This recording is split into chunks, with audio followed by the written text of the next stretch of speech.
ሰብኣይ ሰበይትን ካብ መደቀሲኦም ዝፍለይሉ ሰዓት መዓዝ እዩ እንተይልና ኣብ ጸሎት ጊዜ እዩ።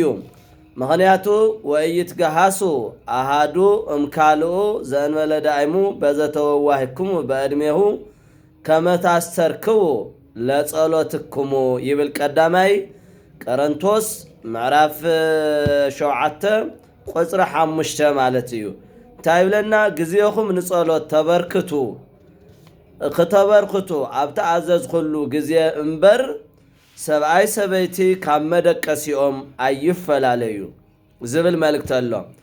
ወካዕበ ተሃልው ህወረ ብሓደ ቦታ ብሓደ መንጸፊ ክትድቅሱ እምበር ከመ ኢይባኢክሙ ሰይጣን ከየሰናኽለኩም ይብል ቅዱስ ጳውሎስ። ኣብዚ ሰዓት በይና ክንቕመጥ ኢና። ምኽንያት ክዕውሉ ስለደለዩ ናብ ቆሮንቶስ ሰባት ኣንሽተ ይድለያና ንሰብኣይሲ ይቀርብ ኣንስቲ ይህይሶ ለንእስቲ ብዘይ ምቕራብ ይሖሾ ክብሉ ስለዝፀሓፍሉ ኣይኮነን። ኣብ ጸሎት ጊዜ ወይ ድማ ንጸሎት ኣብ ተስማዕማዕኩምሉ ጊዜ ሰብኣይ ሰበይትን ከተፈላለዩ ይግባእ ኢሉ ቅዱስ ጳውሎስ። ምኽንያቱ ሰይጣን ከየኣትወኩም ከየሰናኽለኩም እስመድኩም ትስህተ ነፍስኩም ናይ ነፍስኩም ፍጥረት ደካማ ስለ ዝኾነ፣ ስለዚ ካብዚ ንመሃሮ ምእመናን ህዝበ ክርስቲያን ሰብኣይ ሰበይትን ካብ መደቀሲኦም ዝፈላለዩሉ ሰዓት መዓዝ ይተልና ንጸሎት ኣብ ዘተስማዕማዕሉ ጊዜ ክልቲኦም ኣብ ተስማዕምዕሉ ጊዜ ማለት እዩ። ሰበይቲ ብገዛ ስልጣን የብላን። ስልጣን ንሰብኣያ እዩ። ሰብኣያ ክፈቕደላ ኣለዋ። ንሰበይቲ እውን ሰብኣይ እውን ብገዛ ስልጣን የብሉን ሰበይቱ ክትፈቕደላ ኣለዋ ይብል ቅዱስ ጳውሎስ ኣብ ቁጽሪ ማለት እዩ። እና ስለዚ ሰብኣይ ሰበይትን እስቲ ኩላትና ሰውነትና ንመርምር። ብዙሕ ጥያቄ ስለ ዘሎ በተለይ ኣብ ጾመ ጽጌ ሰበይቲ ትጸውም ትኸውን ሞ ብዙሕ በኣስ ይፍጠር። ጾሙ እዩ ጾመ ጽጌ ጾም ስለ ዝኾነ ምሳኣየ ክትቀርብ ኣይትኽእልን ልብላ ብዙሓት ኣለዋ ብዘይ ምፍላጥ። ሰብኣይ ደሞ ናብ ካልእ ክኸድ ክኽእል ልኽእል ስለ ዘውዚ ሰብኣይ ክፈቅድ ኣለዎ። ጾም እውን ክንጾም ትኾይና ክልተና ሓቢርና ጸሎት ክንጽልይ ኮይና ተስማዕምዒና ክንጾም ይግባእ እና እዚ ተዘይኮይኑ ሰብኣይ እናተቀየመ ጾም እንጾመ ጾም ሰበይቲ እናተቀየመት እንጾመ ጾም ከንቱ ጾም እዩ። ክልተና ኣብ ንስማዕማዕናሉ ጊዜ መደቀስና ንቀይር እምበር ሰብኣይ ሰበይትን ካብ መደቀሲኦም ክፈላለዩ የብሎምን ኢሉ ቅዱስ ጳውሎስ። እንደገና ብፍትሐ ነገሥት ዝተቐመጠ ሓደ ኣሎ።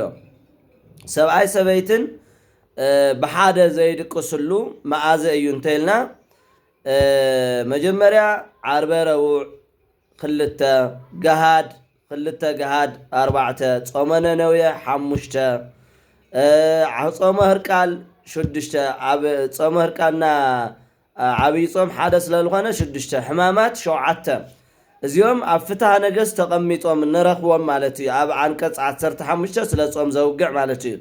ኣብዞም ሰዓት እዚኦም ሰብኣይ ሰበይትን ኣብ ሓደ መደቀሲ ከም ዘይድቅሱ ወይ ድማ ሩካቤ ከም ዘይፍጽሙ ይነግረና ማለት እዩ።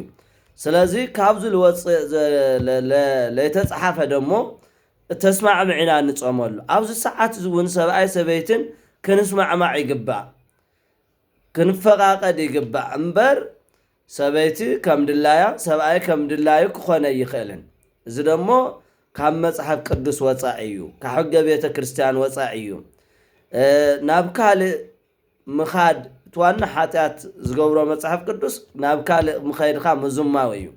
ስለዚ ናብኡ ሰይጣን ከይኣትወኩም ሰይጣን ናብ ካልእ ከይሰደኩም እንታን ሓደ ምስ ሓደ ሰብኣይ ሰበይትን ካብ መደቀሲኦም ክፈላለዩ የብሎም። ነገር ግን ጊዜኹም ንጸሎት ክተበርክቱሉ ኣብ ዝደለኹምሉ ጊዜ ኣብ ተኣዘዝኩምሉ ጊዜ ማለት ዓርቢ ረቡዕ ገሃድ ጾመ ነነዌ ዓብይ ጾም ሕማማት እዚኦም ኣብ ፍትሐ ነገሥት ኣለዉ።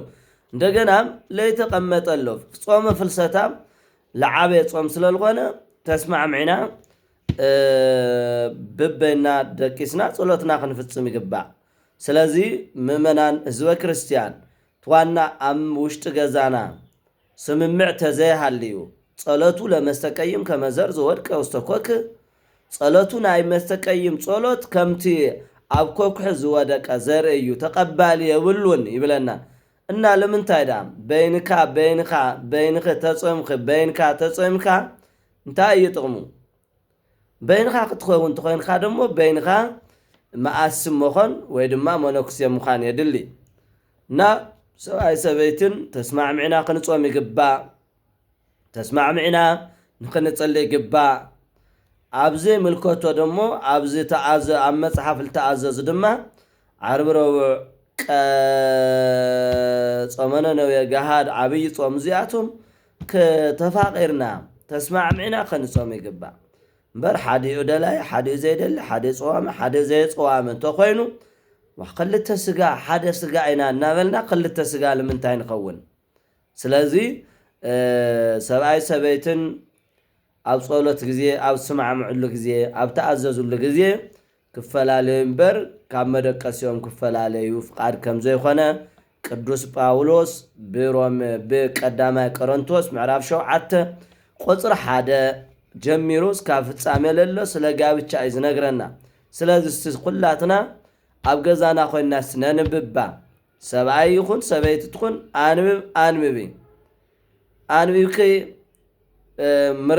አንብብካ ምርዳእ የድሊ ካብኡ ደሞ ምሰባት ነፍስኻ መምኻር የድሊ በዓልኻ ካብ ትውስን ኣባት ነፍስኻ ክውስነልኻ ይግባእ ካብኡ ሓሊፉ መጻሕፍቲ ምጥያቕ ንመምህራን ምጥያቕ የድሊ በዓልትና ወሰንቲ በዓልትና ተባኣስቲ እንተኾይና ግን ጥቕሚ ስለ ዘይብሉ ወይ ድማ ጽድቂ ክንረክብ ስለለይንኽእል ተስማዕምዕና ክንጾም ሰብኣይ ሰበይቲ ማለት ሓደ ኣካል ማለት ስለልኾነ ኢኮን ክልተ ኣላ ሓደ ስጋ እምንቱ ኣላ ሓደ ስጋ እምንቱ ስለዝብል ሓደ ስጋ እምበር ክልተ ስጋ ይኾን ስለዚ ተፈላለኻ ሓደ እግር ካልወይኑ ሓደ እግር ካልወይኑ ክኾን ስለለይኽእል ሓደ ድኻልወይኑ ሓደ ድኻልወይኑ ክኾን ስለዘይኽእል ኣብ ጸሎት ግዜ ሰብኣይ ሰበይትን ኣብ ተስማዕምዕሉ ግዜ ክፈላለዩ እምበር በዘፈቀደ ክንፈላለይ ስለዘይንኽእል እዚ ክነጽንዖ ደልየሞ ብዝበለጸ ግን ብዙሕ ጥያቄ ስለንጥይቕ ዘለና ለባት ንስሓናን ክንጥይቕ ይግባእ ካብኡ መምህራን ካብኡ ደሞ ኣብ ምዕራፍ 7 ቁጽሪ 1 ቀዳማይ ቆሮንቶስ ጀሚርኩም ክተንቡ ይግባእ ሰበይቲ ኣብ ልዕሊ ርእሳ ስልጣን ከም ዘይብላ ሰብኣይ ኣብ ልዕሊ ርእሱ ስልጣን ከም ዘይብሉ ናይ ሰብኣይ ስልጣን ንሰበይቱ ናይ ሰበይቲ ስልጣን ንሰብኣያ ከም ዝኾነ ስለ ዝነግረና ኣስተውዒልና አንቢብና ተረዲእና ናብ ተግባር ክንቅይሮ ይግባእ ዝብል ኣለዎ ዝሰማዕኹም ንእግዚአብሔር ይስማዕኹም አሜን